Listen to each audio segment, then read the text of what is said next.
il est important de savoir que les postures ont 3 phases. La phase de mise en place, on se met dans la position initiale de départ, on vérifie ses appuis, on vérifie ses axes, on doit être aligné, etc., etc. et en sécurité sur ses appuis. Ça, c'est la phase de préparation. Ensuite, la phase qu'on appelle la phase dynamique, c'est-à-dire la phase de mouvement. Quand on est en mouvement dans une posture, on appelle la phase dynamique. Et enfin, quand on est arrivé à la fin de la phase dynamique, on est allé le plus loin possible dans la posture, il y a la phase statique.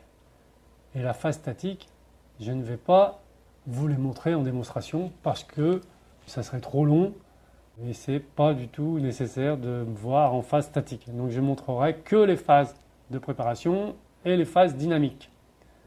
Mais il faut rester dans les phases statiques, il faut rester dans la posture.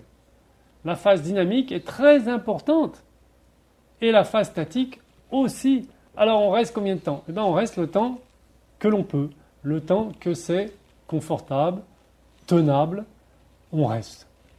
5 secondes, si c'est très difficile ou si on n'a pas beaucoup de temps.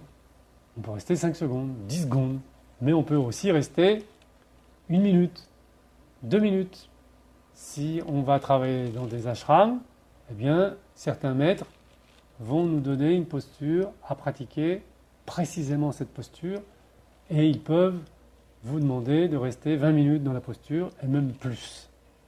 Donc ça varie. La phase statique, on peut rester des temps donc très variés. Il faut au moins rester minimum du minimum 5 secondes dans les phases statiques.